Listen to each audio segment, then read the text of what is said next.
En primer lugar, también agradecer a quienes han organizado esta jornada, quienes están organizando una jornada tan importante como esta, porque sobre todo para quienes trabajamos, militamos, estudiamos en la universidad, enseñamos también ahí, el encuentro con el movimiento obrero para nosotros siempre es de una importancia absoluta, más que cualquier otra actividad que tengamos como universitarios. Córdoba ha tenido experiencias importantísimas, acaso las más importantes en esa vinculación, y es algo que tenemos que siempre seguir estrechando, seguir encontrándonos, y me parece que estas vienen siendo unas jornadas muy importantes. Por eso también el agradecimiento a las compañeras y compañeros que vienen organizando, a Matías, a Vicky, a Hugo, a Rita, a los compañeros de los sindicatos. Y por otra parte, yo también me parece muy importante, como decía la compañera, que justo sea en la sede de ANSES una charla en relación al derecho al sufragio de las mujeres, pero también, sobre todo, en relación a la figura de Eva Perón. Siempre recuerdo una anécdota que contaba la hermana de Evita, que tiene un libro poco reconocido, pero que es un libro breve, pero es muy interesante, Arminda, que era su hermana mayor. Y hay una cosa que de alguna manera describe un poco el origen de Evita, que podrían ser varios, efectivamente su vida como artista y un conjunto de cuestiones de su vida de pueblo también explican, como está en La razón de mi vida, que acá también Lourdes lo ha mencionado, su vocación, su vinculación, su militancia, tener todo el tiempo en la cabeza la idea de la justicia, no abandonar nunca eso, siempre ir más allá, nunca renunciar, al contrario. Y que es que uno de los primeros juguetes en una familia muy pobre de la provincia de Buenos Aires, sus padres pudieron hacer la Evita, que era una muñeca que se compraba en unas casas de muñecos usados que se vendían a menor precio, y los padres no tenían, que era para Reyes, se la habían comprado para Reyes, que era una muñeca que no tenía una pierna. Y Arminda cuenta que Evita se encargó de esa muñeca, le habían dicho sus papás cuando era muy chica que esa muñeca se había caído de uno de los camellos, y Evita la cuidaba. Arminda decía: nunca vi a una niña cuidar tanto una muñeca, podía haber 20 otras muñecas, pero esa, que le faltaba la pierna, le hablaba, la mimaba, trataba todo el tiempo de alguna manera de vincularse. Ahí su hermana vio algo que Evita solamente replicó durante toda su vida con quien eran los más débiles, con quien eran los más necesitados, en una sociedad absolutamente desigual, pero también pensaba que en una sociedad en la cual, como han mencionado también las compañeras que me anteceden, era una sociedad que representaba o representa de alguna manera un cierto paraíso perdido para la oligarquía argentina, para los sectores poderosos de la Argentina, para el patriarcado argentino también, porque efectivamente Eva en los relatos patriarcales bíblicos es quien de alguna manera inicia la pérdida del paraíso. Y de alguna manera la oligarquía argentina tenía un paraíso de explotación, un paraíso de vinculación con la tierra, de vinculación con las mujeres, de vinculación con el mundo en general de la propiedad, que era absoluto. Ya de alguna manera en el siglo XIX habían vivido situaciones similares en la época de Rosas, por eso el libro negro de la segunda tiranía recordaba de alguna manera otro paraíso que había perdido la oligarquía argentina a mediados del siglo XIX.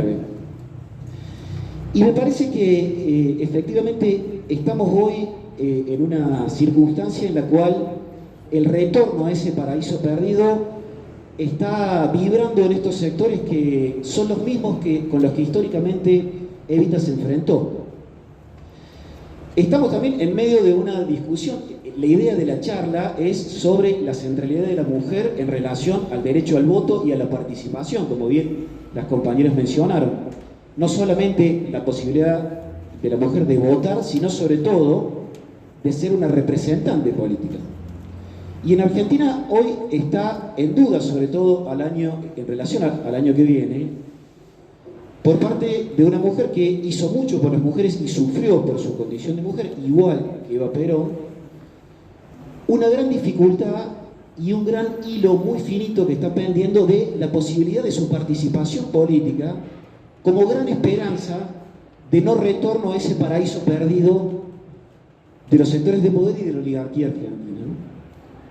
A mí me parece que en ese sentido veía que hay una página web del Ministerio del Interior de la Argentina donde uno puede ver el uso de los nombres a lo largo de la historia, de los nombres del registro civil, ¿sí? Yo busco Guillermo, busco Hilda, busco Lourdes y me aparece, creo que empieza a contar desde el año 1911, me aparece una cantidad de variaciones temporales sobre el uso de ese nombre. Entonces me puse a buscar un poco el nombre de Eva, la importancia de este nombre, ¿no? Y hay tres grandes saltos en la historia. Uno, por supuesto, llegando a los años 50. A principios del siglo XX era un nombre común, pero en el año 52, 55, el salto es enorme. Una gran cantidad de mujeres pasaron a llamarse Eva o María Eva. En el caso de Evita, también Olga mencionaba algo, su registración civil en ese momento como un conjunto de mujeres del pueblo sucedía lo mismo. Nunca se supo bien si es Eva María o María Eva, hay dos registros con esos dos nombres, ¿no? Pero en ese sentido hay un salto que es el de los años 50, por supuesto ya con la referencia de Eva. Hay otro salto muy importante de el uso del nombre Eva y María Eva en la historia argentina, que es a partir del año 73, del 73 al 75, ¿sí? Evita pasó a ser una referencia de una generación militante fundamental para nuestra historia, quizá la generación que más ha enojado también posteriormente, después del peronismo, y también con la de Néstor y Cristina, de donde provienen, a todos los discursos de odio, a la derecha argentina, a los medios de comunicación. Hay algo ahí en esa generación que dio su vida, que se volvió al pueblo con la fuerza, con la fortaleza y con la dedicación exclusiva con la que lo hizo Evita, absolutamente exclusiva. Eso es una gran deuda de nuestra generación, la de Lourdes, la mía, la de nuestra generación universitaria y militante en general en las organizaciones. Pensar en la referencia enorme que tenemos sobre esa generación. Ahí el nombre de Eva Perón también hizo un salto enorme y hay una gran cantidad de compañeros y compañeras que empezaron a ponerle a sus hijos Eva. Y el otro salto es particularmente en el año 2012, del 2012 al 2015. Una gran cantidad de nombres de mujeres eran Eva o María Eva. Digamos, en estos tres momentos, los 50, los 70 y el último tramo del proceso de la década nada, me parece que hay ahí un signo donde Eva retorna todo el tiempo. Me parece, por supuesto, que no es casualidad. Pienso que el peronismo es también, pese a lo que se dice siempre desde los sectores opositores al peronismo, una gran, un gran simiente de creación de instituciones, de institucionalidad, todo el tiempo. El voto es uno. Siempre el Partido Radical en general en Argentina se reivindica mucho los grandes pioneros, vanguardistas del voto, a pesar de que la ley Sáenz Peña es una ley hecha por los opositores al radicalismo, el Partido Autonomista. Por supuesto, el proceso del año 83, de lejos está de haber sido unánime, digamos, la participación radical, y además hablando de un partido que decidió gobernar con la mayoría de el derecho al voto de la sociedad proscrito durante muchísimos años, ¿no? Y un partido también que cuando fue sancionada la ley del voto en el año 47, decide no llevar ni una sola mujer candidata en la elección del año 51, en señal presuntamente de protesta, ¿no? El peronismo, el Partido Justicialista, decidió llevar el 30%, año 1951, el 30% de sus listas de candidatas mujeres, el otro 30 era para la rama sindical y el otro 30 para la rama política, ¿no? Me parece que hay algo ahí de enriquecimiento en relación a todas estas instituciones, derechos y demás que siempre ponen al peronismo del lado más bien de lo salvaje, del mero movimiento sin instituciones. Y acá precisamente estamos describiendo y viendo que efectivamente es un poco lo contrario en general, ¿no? Y por otra parte, quería mencionar que una cuestión muy importante en relación a lo de Eva Perón. Yo veo que ha habido una gran inspiración siempre de parte de Evita, y una de las cosas que sucedió con la reaparición de Cristina después del intento de magnicidio, su vinculación con los curas por opción por los pobres, por hermanas del cristianismo más de base, que me parece que siempre está en la tonalidad del discurso de Evita. Siempre hay una referencia al cristianismo primitivo, al evangelio. El cristianismo primitivo, en contra, por ahí, de los sectores eclesiales que siempre vieron mal a Evita, que siempre le costó admitirla. Por supuesto, tenía sus vinculaciones, sus amistades, el cura Hernán Benítez, una gran cantidad de religiosos que también dieron su vida por la causa de la justicia social. Pero lo que me resulta muy interesante para quienes también venimos de la universidad y que, en mi caso, no profeso ninguna religión, pero el cristianismo y los evangelios eran de alguna manera una suerte de manifiesto comunista para muchos sectores populares. Ahí había una idea de al más débil, contra el poderoso, a quien más necesitaba, a quien era excluido de la sociedad, a quien más de alguna manera le afectaban las relaciones de poder. Era ese al cual había que vincularse. Era ahí donde había que estar.